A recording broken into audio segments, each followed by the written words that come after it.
Francona, written by Terry Francona and Dan Shaughnessy. Terry is the son of John Tito Francona and Roberta Birdie Francona, born on April 22, 1959 in Aberdeen, South Dakota. Terry's father, Tito, would play professional baseball for the Baltimore Orioles, Chicago White Sox, Detroit Tigers, Cleveland Indians, St. Louis Cardinals, Atlanta Braves, Oakland Athletics, and the Milwaukee Brewers. Terry would spend his time growing up in New Brighton, Pennsylvania, where he played high school ball. His senior year in 1977, he was drafted by the Chicago Cubs. However, the Francona's decision was for Terry to go on to college and play and get a degree. Terry played at the University of Arizona, where by his junior year was awarded the Golden Spikes Award, which is given to the best baseball player in the country. He also won, he was also the amateur tops baseball player.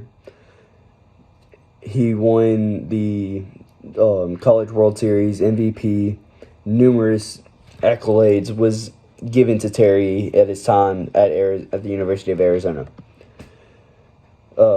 He would then get drafted by the Montreal Expos in 1981 and would play there for 4 years.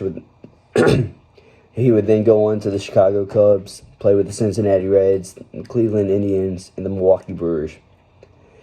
He would end his career with the Milwaukee Brewers when a career-ending injury would occur to him during a game at Fenway Park. It was the top of the 8th. The score was 18-0, and Terry's up to bat. He took a swing, ended up popping out, but in the process he tore his Achilles.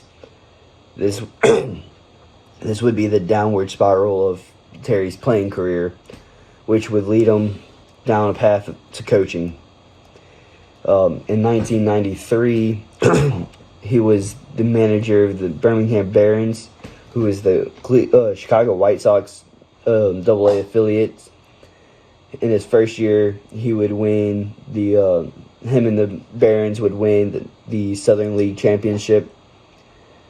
From the following season, he would go on and manage a guy named Michael Jordan, who, yes, it's the great basketball player Michael Jordan, who did his time at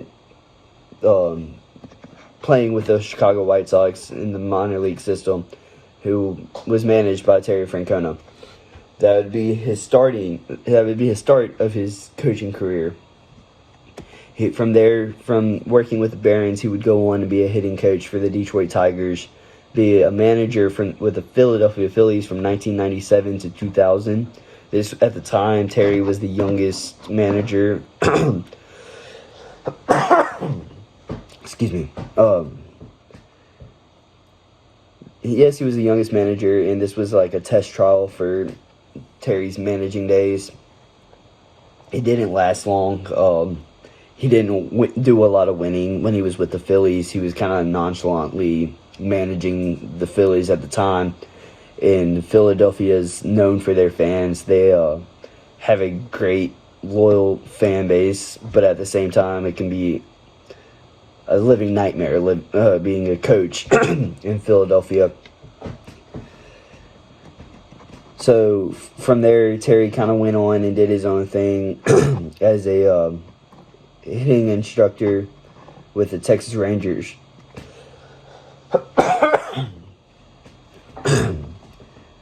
From there, he would spend some time working with the Rangers and kind of get a grasp of what it was like to be coaching again, not just managing all aspects of the game, but just strictly coaching.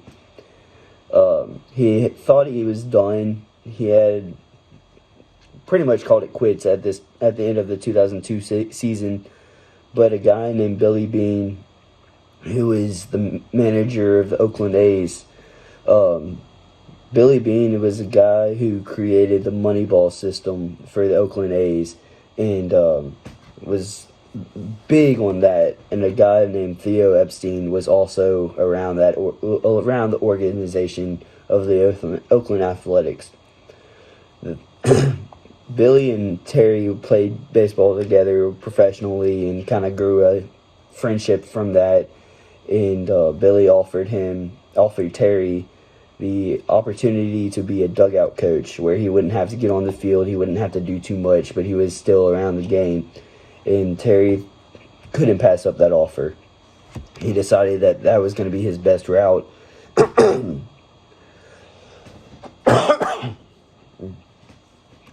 A guy that I mentioned was Theo Epstein.